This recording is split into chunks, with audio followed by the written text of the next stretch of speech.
Attention farmers! Did you know Palia has still been getting regular patches and even a major new addition? Well, it's true. So today we're looking at the state of Palia in 2025, almost 2 years after its initial beta release. And if you've never heard of Palia, think 3D MMO-flavoured Stardew Valley. It used to be only for PC, but recently released for Switch, PlayStation, and even Xbox. It's the perfect time to try out this free-to-play live sim filled with adventure, crafting, and decoration. Now's the perfect time to try it out. As always, don't forget to like and subscribe to get all of the latest Ezlilyy content, or you'll make this little piggy very sad. In this video, we'll look at when, what, why, what now, and what next of Palia. Of course, in Now What Palia, we'll check out the new Elderwood expansion that was released with the new platforms version. So if you're already a Palia pro, feel free to skip ahead, but let me not get ahead of myself. Palia released on the 10th of August 2023 for PC, but the latest When Palia is of course the long-awaited 13th of May 2025 for Nintendo Switch, PlayStation, and Xbox versions of the game. Palia is a simulation MMO, which means massive multiplayer online game. It's a game where thousands of players are generally able to interact or play alongside each other. That's the official definition. In reality, you'll get sorted into a server with about 25 other players. This is not massive by any means, but I still happily classify it as an MMO. And since there were only 2 areas at launch, the game would be terribly crowded if there were 600 people constantly milling about town. Especially since this is still supposed to be a relaxing, cozy game. Basically, you have a home base area where your own personal farmhouse can be found. This area is inaccessible to other players, but they could visit it. And when traveling between areas, you are switched to a different server each time. You can also switch servers by simply reloading the game. But let's really get into what Palia. There are a lot of options: grow and harvest crops, explore massive zones with little secrets tucked around every corner, fish, decorate, craft an array of machines, tools, furniture, etc. And last but not least, you can befriend and romance the townsfolk. So there's definitely lots to keep you busy. Now we get into the million-dollar question. Why Palia? Or more specifically, why I kinda stopped playing Palia after sinking tons of hours into it from release. So I am a huge sucker for cosmetics in games, and I adore having my character always looking their best. I love it when there's some kind of system that lets you collect cosmetics by either finding it or achieving some kind of goal. This wasn't the case in Palia, even though the basic outfits that are free are cute enough. So if you want to have that cool looking dress or fancy coat, then you're gonna have to show some serious coin in the in-game store.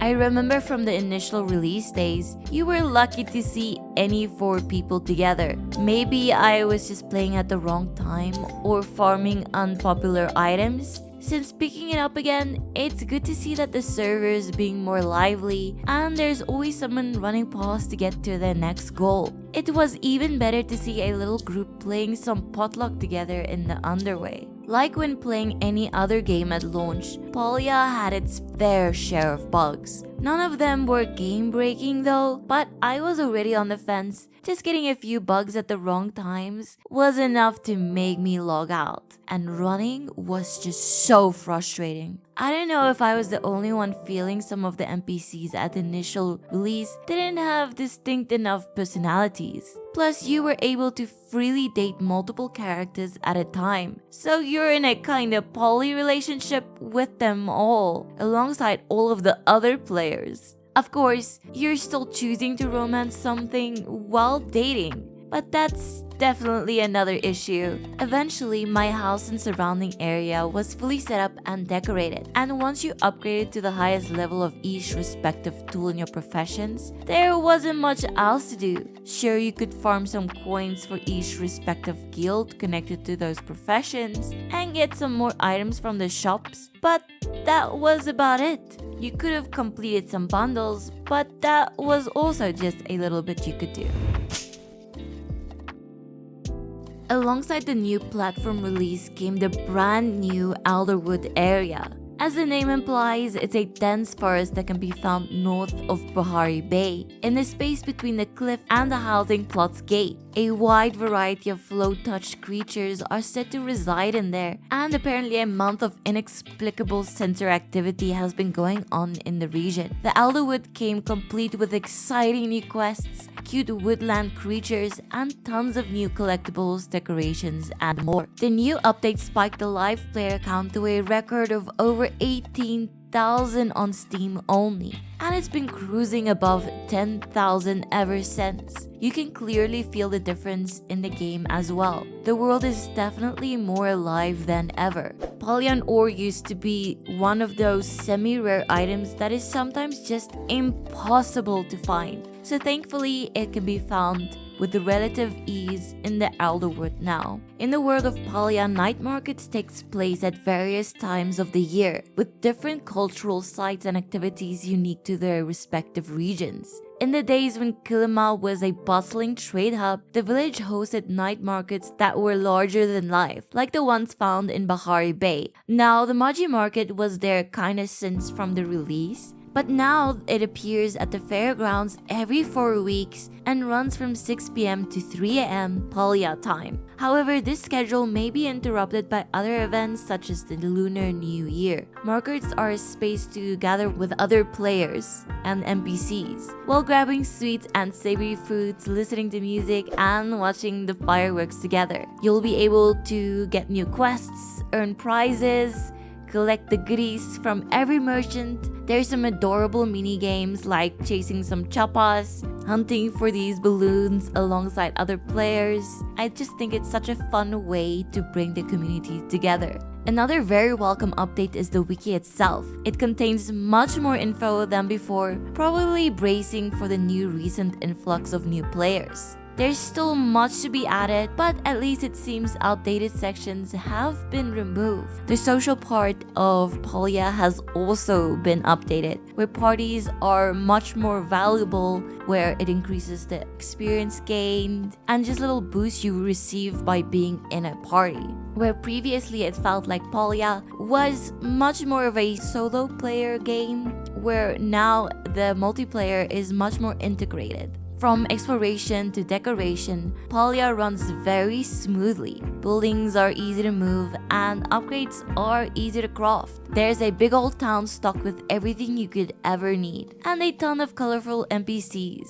And now we have a third zone. It's the best time to give it a try on your favorite platform. It can be a bit grindy at times, but still functions as a great time killer. And its simple controls makes it easy to be creative. But I do see a lot of players online still complaining that Palia has a very repetitive daily, where they still do the same things daily. There's not much variation to going out to collect herbs or hunting, and then at night doing your potluck to get some prize coins. So maybe in the future updates they'll add more variety to the gameplay loop. Believe it or not, Palia is still in its beta phase, and we can expect animal husbandry, more friendship quests, seasonal patches, and maybe even shared housing plots in the future. That would really enhance the multiplayer element. I put a link to the development roadmap in the description, so keep an eye there if you're interested in following Palia's news and future updates. This past Saturday brought the release of the Radiance Rising update. It includes the new Blossom Bounce event and the Prism Beer treasure hunting questline for the Alderwoods. There's a bunch of minor upgrades as well, like level 1 pickaxes can mine silver, and fix a bug where you could sometimes get copper ore while mining gold or silver nodes, Mostly, it covers the few remaining issues from mapping the game to new controller schemes. Basically, the game is more playable than ever before. I hope in newer updates they will make the game more stable though,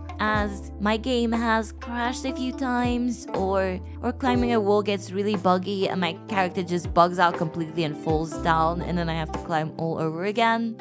Or seeing other players' characters just doing buggy things and spinning around and I don't know what else. But I do think Palia is in a great state right now. I just hope they add more cosmetics in the future that you can get through the game and not watching Twitch for drops or buying it through the game. I do understand that the game is free, but maybe add a little price tag to it, then you're able to get cosmetic items through doing quests or achieving some kind of goal. I don't know. It would just be nice to get more cosmetic things. I really like my character to look so cool. And the cosmetics I have in the store is absolutely beautiful and has some cool visual effects. But still, I gotta collect some things, you know.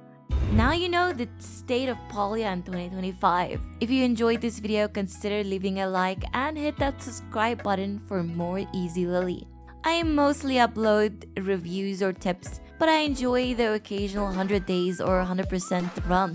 Your support has kept me going over the past 5 years, and I have some exciting projects lined up for the rest of the year. For now, I will see you in the next video.